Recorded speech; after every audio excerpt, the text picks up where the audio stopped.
Ferrari doesn't want you to know this. Not every car they've built deserves the badge. Some Ferraris are legendary, some are forgettable, and some are outright trash that the company wishes it could erase from history. Every level of Ferrari explained. Ferrari Mondial. The Mondial was Ferrari's attempt at a practical four-seater, and it failed spectacularly. Built on the 308 platform, it featured a mid-engine V8 layout that forced awkward proportions. The roofline was high and ungainly, making it look more like a kit car than a proper Ferrari. Performance was embarrassing for the badge. The early Mondial 8 produced just 214 horsepower, slower than the contemporary Corvettes that cost half the price.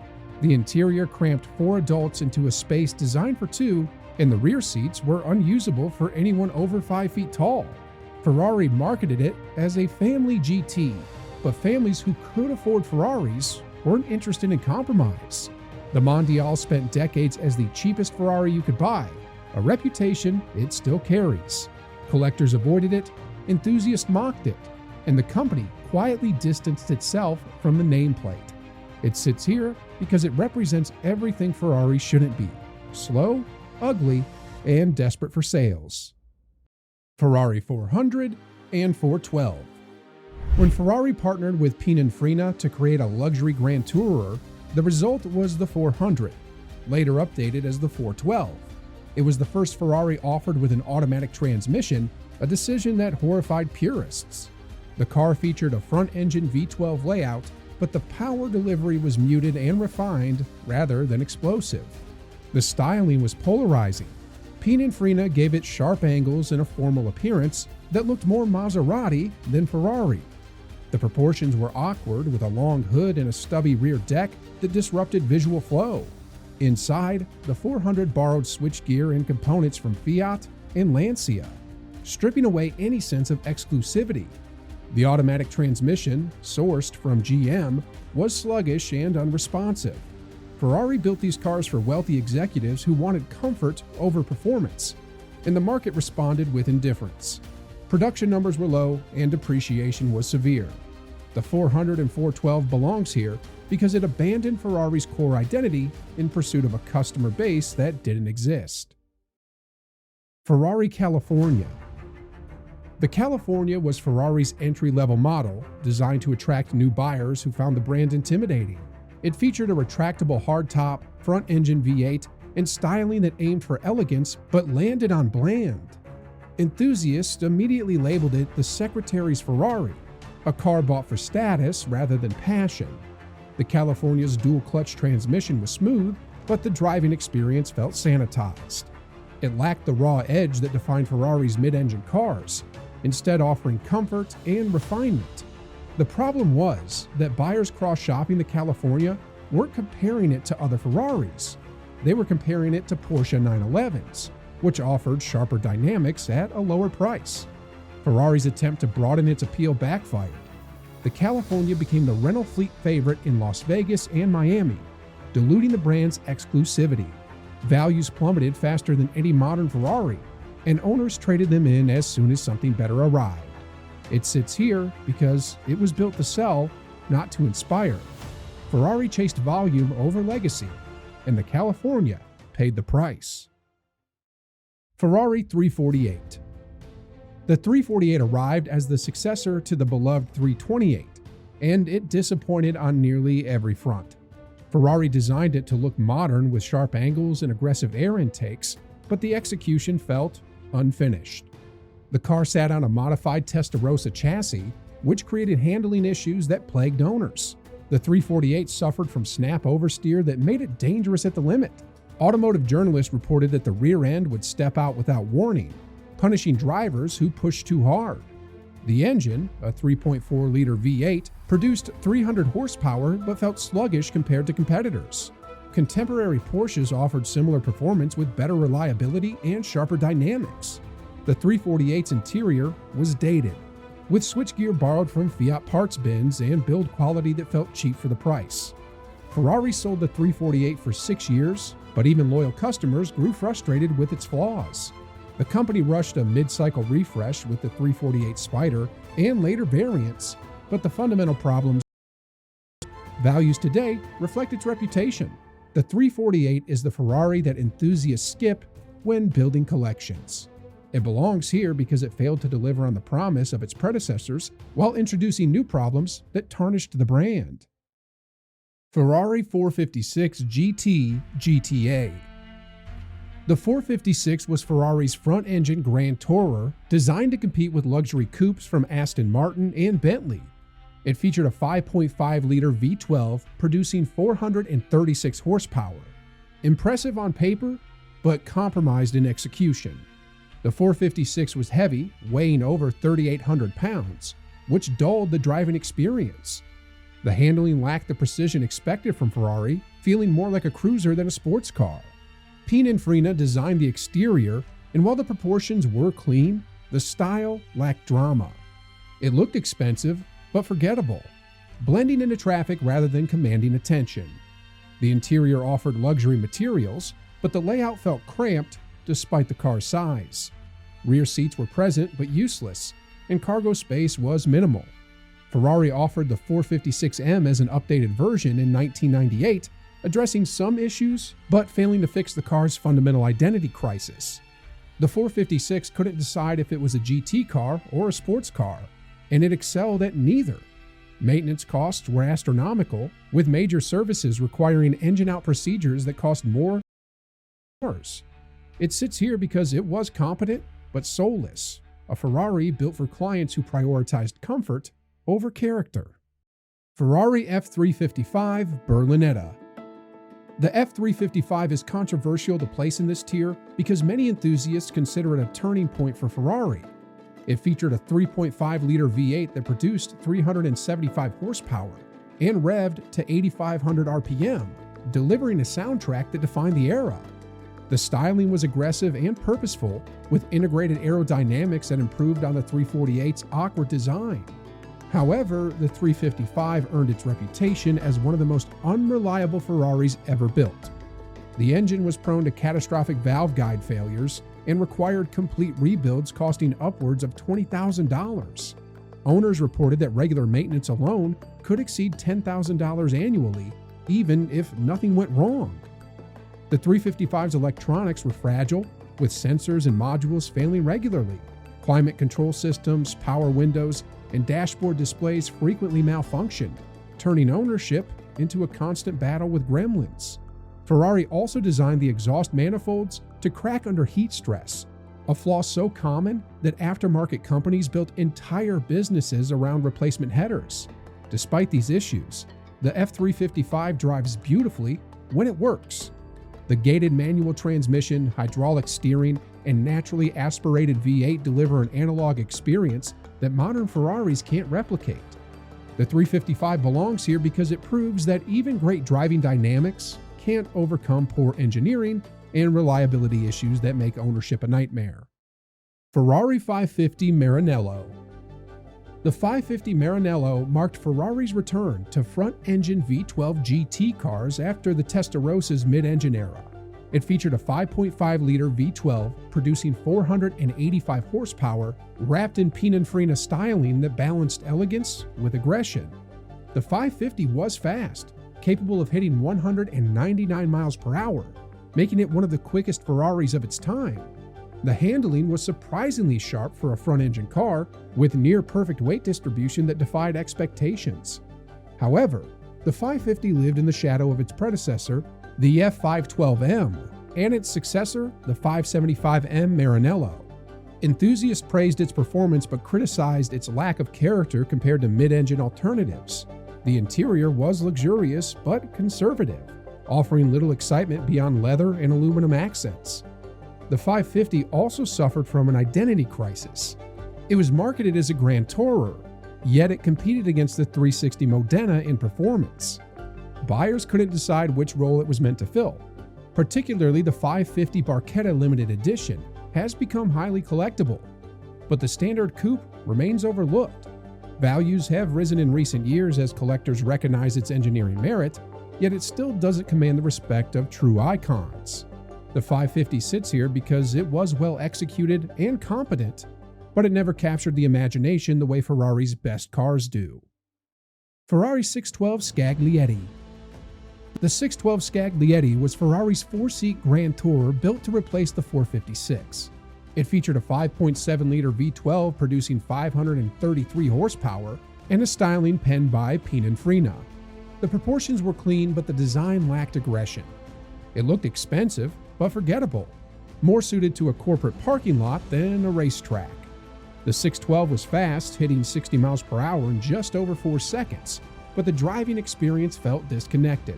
The steering was numb, the chassis isolated the driver from the road, and the weight, nearly 4,000 pounds, made it feel more like a luxury sedan than a sports car. Ferrari equipped it with advanced technology for the time, including adaptive suspension and an F1-style padded shift transmission. Yet these features only highlighted how far the car strayed from Ferrari's raw analog roots. The rear seats were functional, unlike many Ferrari attempts at practicality, but buyers who wanted 4 seats chose Bentleys or Aston Martins instead. The 612 sold poorly, and Ferrari quietly discontinued it after 7 years. Depreciation was severe, with values dropping faster than almost any modern Ferrari. The 612 belongs here because it did everything adequately, but nothing exceptionally. It was a car built to satisfy a checklist rather than ignite passion. Ferrari California T. The California T arrived as Ferrari's second attempt at an entry-level convertible, this time with a turbocharged V8. The T stood for turbo, marking Ferrari's shift away from naturally aspirated engines across the lineup. The California T produced 553 horsepower, a significant increase over the original California, and the performance was genuinely impressive. It could hit 60 miles per hour in 3.6 seconds, rivaling many mid-engine supercars. The styling was refined, addressing some of the blandness of the first-generation California. The interior featured better materials and improved build quality. However, the California T still carried the stigma of its predecessor. Enthusiasts viewed it as the rental car Ferrari, the model that dealers pushed on buyers who wanted the badge but didn't care about heritage. The turbocharged engine lacked the character of Ferrari's naturally aspirated V8s. The throttle response was muted, and the exhaust note felt synthesized rather than organic. Ferrari's attempt to broaden appeal with the California T succeeded commercially, but it failed to win respect from the core fan base. The car sold well to first-time buyers, but few became repeat customers. The California T sits here because it improved on a flawed formula, but never escaped the shadow of its reputation. It was faster, better built, and more refined, yet it still felt like a compromise. Ferrari 360 Modena. The 360 Modena represented a massive leap forward for Ferrari. It replaced the 355 with cleaner styling, better reliability, and improved performance. The 3.6-liter V8 produced 395 horsepower and featured a flat plane crank that delivered a screaming 8,500 RPM redline. The sound was intoxicating, a mechanical symphony that defined the era. Ferrari built the 360 with an aluminum space frame, shedding 130 pounds compared to the F355 while increasing rigidity. The handling was sharp and predictable, finally eliminating the snap oversteer issues that plagued earlier mid-engine cars. The interior quality improved dramatically, with better materials and a layout that felt purposeful rather than parts bin. The 360 also introduced Ferrari's F1 paddle shift transmission to the mid-engine lineup, dividing enthusiasts who preferred the traditional gated manual. However, the 360 sits here because it marked the beginning of Ferrari's shift toward refinement over rawness. The car was faster and more capable than the F355, but it lacked soul in comparison. The steering felt lighter, the chassis more forgiving, and the overall experience more sanitized. Enthusiasts who drove it back-to-back often preferred the 355 despite its flaws. The 360 was the better car on paper, but it sacrificed character for competence. It belongs in this tier because it delivered everything Ferrari promised while quietly removing the edge that made earlier cars special. Ferrari 458 Italia. The 458 Italia is widely regarded as one of the greatest Ferraris ever built, which makes its placement here controversial. It featured a 4.5-liter V8 producing 562 horsepower, capable of hitting 60 miles per hour in just over 3 seconds. The naturally aspirated engine revved to 9,000 RPM, delivering a sound that automotive journalists called symphonic. The styling was aggressive and purposeful, with aerodynamic elements integrated seamlessly in the design. The 458's handling was telepathic, with Ferrari's electronic systems assisting the driver without removing engagement. The dual-clutch transmission shifted faster than any manual, and the steering provided feedback that connected the driver to the road. However, the 458 had a fatal flaw. Early models suffered from spontaneous fires caused by heat shields in the rear wheel arches. Ferrari issued a recall affecting over 1,200 cars, replacing the adhesive used to bond the shields. The issue damaged the car's reputation and raised questions about Ferrari's quality control. Beyond the fires, the 458 also marked Ferrari's complete abandonment of manual transmissions in mid-engine cars. Purists mourn the loss of the gated shift, viewing it as the end of an era. The 458 belongs here because it's objectively brilliant, yet subjectively compromised. It represents the last naturally aspirated V8 Ferrari built. A final hurrah before turbocharging took over. It's a masterpiece that arrived at the exact moment Ferrari began prioritizing performance over purity. Ferrari FF. The FF was Ferrari's answer to a question nobody asked. It featured a 6.3-liter V12 producing 651 horsepower, all-wheel drive, and a shooting brake body style designed to carry 4 adults and luggage. Ferrari marketed it as the ultimate everyday supercar, a vehicle that could tackle snow, haul groceries, and still hit 208 miles per hour. The FF was genuinely impressive from an engineering standpoint. Ferrari's patented 4RM all-wheel drive system sent power to the front wheels only when needed, maintaining rear-wheel drive dynamics in normal conditions. The handling was surprisingly agile for a car weighing over 4,000 pounds. The interior was spacious and luxurious, with rear seats that adults could actually use. However, the FF styling was polarizing. The shooting brake profile looked awkward from certain angles, and the rear hatch design divided opinions. Enthusiasts couldn't reconcile the idea of a practical Ferrari. The brand had always represented impracticality, excess, and single-minded focus on performance. The FF contradicted that ethos. Sales were modest, and Ferrari replaced it with the GT C4 Lusso in 2016, which refined the concept but failed to win over skeptics. The FF sits here because it solved problems that Ferrari owners didn't have. It was capable, fast, and versatile, but it felt like a compromise. Ferrari built it for customers who wanted one car that could do everything, ignoring the fact that Ferrari owners typically have garages full of cars, each built for a specific purpose. Ferrari F40. The F40 was the last Ferrari personally approved by Enzo Ferrari before his death in 1988.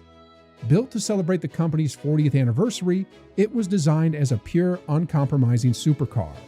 The F40 featured a twin turbocharged 2.9-liter V8 producing 471 horsepower, capable of reaching 201 miles per hour. Ferrari stripped away luxury and comfort, leaving only what was necessary for speed. The body was constructed from Kevlar, carbon fiber, and aluminum, keeping weight at just 2,425 pounds. There was no ABS, no traction control, and no power steering. The interior was Spartan, with exposed carbon fiber, manual windows, and racing bucket seats. The door pulls were simple cables, and the carpeting was optional. The F40 demanded respect. Turbo lag was severe, with power arriving in explosive bursts that could overwhelm inexperienced drivers. The ride was harsh, the noise deafening, and the cabin unbearably hot due to minimal insulation. Yet this rawness defined its appeal. The F40 became an instant icon, with demand far exceeding Ferrari's planned production of 400 units. The company eventually built over 1,300, diluting exclusivity but cementing its legend. Values today exceed $3 million for pristine examples. The F40 belongs here because it represents Ferrari at its purest. No compromises, no comfort, just raw speed and mechanical honesty. It's a monument to an era when supercars prioritized experience over technology. Ferrari Enzo. The Enzo was Ferrari's flagship hypercar built to showcase Formula One technology in a road-legal package. Named after the company's founder, it carried the weight of expectation. The Enzo featured a 6.0-liter V12 producing 651 horsepower, derived directly from Ferrari's F1 engine program. It could hit 60 miles per hour in 3.1 seconds and reach a top speed of 218 miles per hour.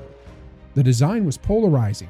Sharp angles, aggressive aerodynamics, and a cab-forward stance made it look like nothing else on the road. Some called it beautiful. Others thought it looked like a concept car that went too far.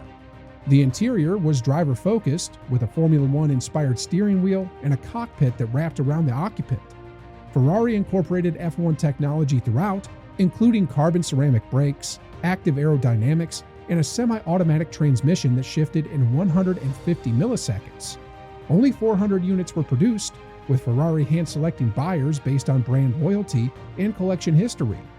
The exclusivity drove demand to absurd levels, and values immediately exceeded the $660,000 asking price. However, the Enzo sits here rather than higher because it lacked soul. The technology was impressive, but the driving experience felt clinical. The car was devastatingly fast, yet it isolated the driver from the road. It proved Ferrari could build the ultimate performance machine, but in doing so, it removed the emotional connection that defined the brand's greatest cars. The Enzo is a masterpiece of engineering that trades passion for precision. Ferrari 488 GTB. The 488 GTB marked Ferrari's full commitment to turbocharging across the mid-engine lineup. It replaced the 458 Italia with a twin turbocharged 3.9-liter V8 producing 661 horsepower, a massive 100 horsepower increase over its predecessor.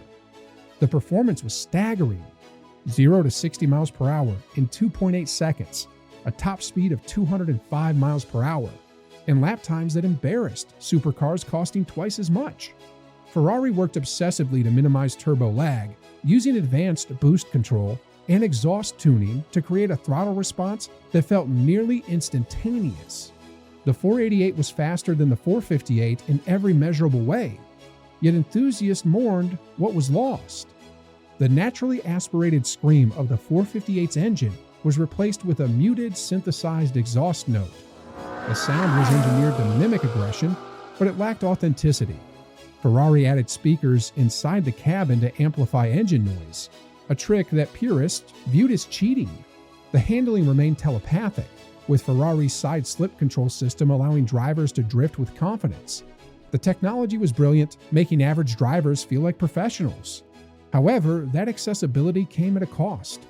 The 488 was so refined, so capable, that it removed the challenge. Earlier Ferraris demanded skill and punished mistakes. The 488 flattered its drivers, masking errors with electronic intervention. It belongs here because it represents the turning point where Ferrari prioritized performance metrics over driving purity. The 488 is objectively better than almost everything that came before it, yet it feels like something essential was traded away in pursuit of perfection. Ferrari F50. The F50 was Ferrari's attempt to bring Formula One technology directly to the street. Built to celebrate Ferrari's 50th anniversary, it featured a 4.7-liter naturally aspirated V12 derived from the 1990 Formula One engine. The engine produced 513 horsepower and was mounted directly to the carbon fiber chassis as a stressed member, just like a race car. Ferrari removed the subframe entirely, making the engine an integral part of the car's structure. Only 349 units were produced, and Ferrari initially required buyers to sign a contract preventing them from selling the car for at least a year. The F50 featured a removable hardtop that transformed it from a coupe to Targa, though most owners left it in place due to storage challenges. The driving experience was raw and unfiltered. The naturally aspirated V12 screamed to 8,500 RPM with a sound that defined automotive perfection. There was no traction control, no electronic aids, just mechanical purity. However, the F50 arrived at an unfortunate time. It followed the F40, a car so iconic that anything would suffer by comparison. Critics and collectors initially dismissed the F50 as inferior, lacking the F40's aggression and mystique. The styling was softer, more organic, and less menacing. Values lagged behind the F40 for decades, with collectors viewing it as the forgotten anniversary car. Yet the F50 has experienced a renaissance in recent years. Enthusiasts now recognize its significance as the last Ferrari to prioritize driver engagement over outright performance. The naturally aspirated V12, manual transmission, and lack of electronic interference make it one of the purest driving experiences Ferrari ever created. It belongs here because time has vindicated its philosophy, proving that raw mechanical honesty outlasts technological trends. Ferrari LaFerrari. LaFerrari was Ferrari's first hybrid hypercar and its most ambitious project to date. The name translates to the Ferrari, a statement of intent that this was the ultimate expression of the brand. It combined a 6.3-liter V12 with an electronic motor, producing a combined 950 horsepower. The hybrid system wasn't designed for efficiency, but for performance, filling in the torque curve and eliminating turbo lag entirely. LaFerrari could hit 60 miles per hour in under 2.5 seconds and reach a top speed of over 217 miles per hour. Ferrari built only 499 coupes and 210 Aperta Roadster variants, with every unit sold before production began. Buyers were hand-selected based on their Ferrari ownership history, creating artificial scarcity that drove demand to absurd levels. Values immediately exceeded the $1.4 million asking price, with examples selling for over $5 million at auction.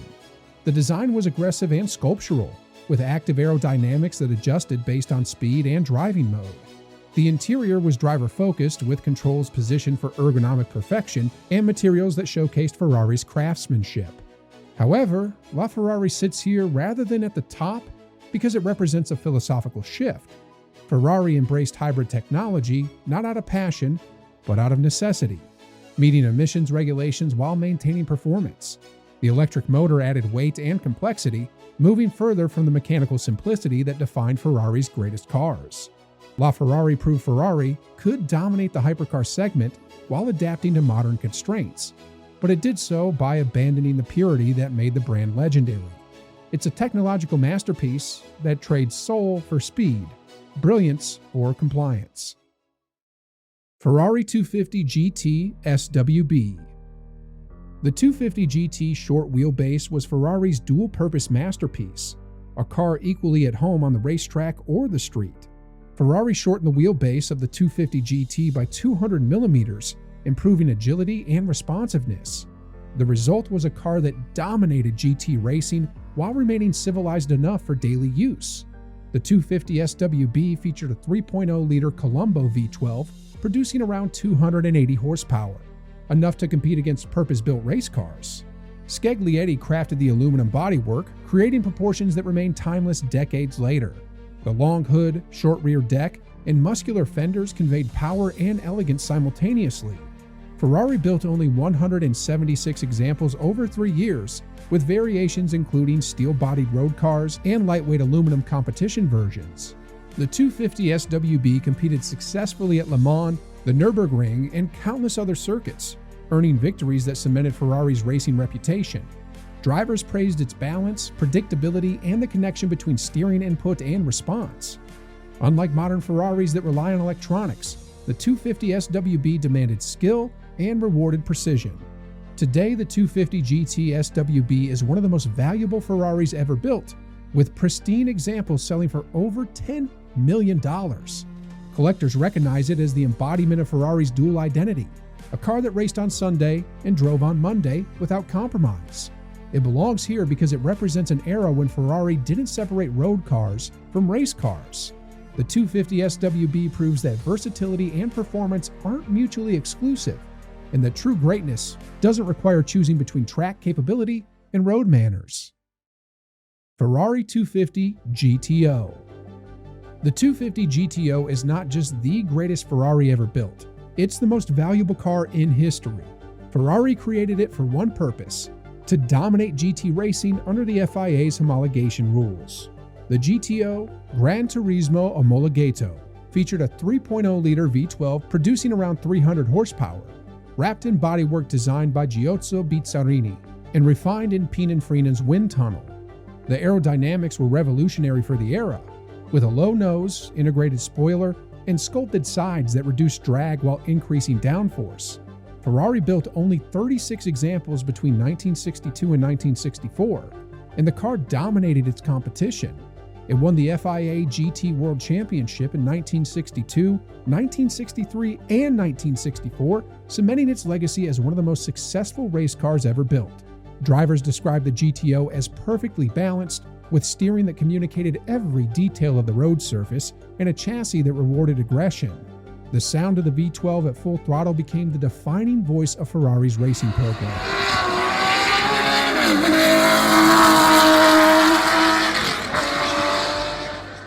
What elevates the 250 GTO beyond other Ferraris is its combination of beauty, rarity, and racing pedigree. Every example has a documented competition history, and many were driven by legendary racers. Ownership has become a membership in the most exclusive club in the automotive world. Values exceed $70 million, making it the most expensive car ever sold at auction. The 250 GTO belongs at the top because it represents Ferrari in its purest form. Built to win, designed without compromise, and executed with a level of craftsmanship that has never been surpassed. It is the standard against which every Ferrari that followed is measured. Ferrari 288 GTO. The 288 GTO was Ferrari's response to the Group B rally car, a homologation special built to compete in a racing series that never fully materialized. Ferrari took the 308 platform and transformed it into something entirely different. The engine was a twin turbocharged 2.8-liter V8 producing 400 horsepower, a staggering figure for the mid-1980s. The body was widened, lengthened, and constructed from composite materials to reduce weight. Ferrari built only 272 examples, and each one was sold to hand-selected clients before production began. The 288 GTO introduced technologies that would define Ferrari's future, including extensive use of carbon fiber, Kevlar reinforcement, and advanced aerodynamics. The performance was shocking for its time, with a top speed of 189 miles per hour and acceleration that embarrassed contemporary supercars. However, Group B racing was canceled before the 288 GTO could prove itself on the track, leaving it as a street car with racing DNA but no competition history. Despite this, the 288 GTO became a legend. It bridged the gap between Ferrari's classic GT cars and the modern supercar era. The styling was aggressive, yet elegant, with flared fenders and functional air intakes that served purpose over aesthetics. The driving experience was raw and demanding, with turbo lag that required anticipation and skill. The 288 GTO belongs here because it represents a pivotal moment in Ferrari's evolution. It proved the company could adapt to new regulations and technologies while maintaining the spirit that defined the brand. Values today exceed $4 million, and collectors recognize it as the direct ancestor of the F40. It's the Ferrari that changed everything while honoring the past. Ferrari F2004. The F2004 is the most dominant Formula One car Ferrari ever built, and arguably the greatest race car in motorsport history. Designed by Rory Byrne and Ross Brawn, driven by Michael Schumacher and Rubens Barrichello, it dominated the 2004 season with ruthless efficiency. The F2004 won 15 of 18 races, secured 12 pole positions, and delivered Ferrari its 6th consecutive Constructors' Championship. Schumacher won his 7th and final World Championship driving it, breaking records that stood for over a decade. The car featured a 3.0-liter V10 engine producing over 900 horsepower, screaming to 19,000 RPM with a sound that defined an era of Formula One. Ferrari engineered every component for maximum performance, from the aerodynamics that generated unprecedented downforce to the suspension geometry that allowed drivers to carry impossible speeds through corners. The F2004 was so dominant that the FIA changed regulations to slow it down. Rule makers introduced tire restrictions, aerodynamic limitations, and engine development freezes specifically to stop Ferrari's dominance. Schumacher set lap records at circuits around the world, some of which stood for over a decade despite significant technological advancement in the sport. The F2004 represents Ferrari at its absolute peak, a moment when engineering, excellence, driver talent, and team execution aligned perfectly. It wasn't just fast, it was untouchable. The F2004 belongs in the pantheon because it proved Ferrari's racing heritage isn't nostalgia or marketing. It's the foundation of everything the company builds. When Ferrari focuses entirely on winning without compromise or distraction, they create machines that redefine what's possible. The F2004 is that philosophy made real, and no road car, no matter how fast or expensive, can match the purity of a Formula One car built solely to dominate. If you thought this breakdown of Ferrari's hierarchy was detailed, wait until you see what's on the screen next. Go check it out now.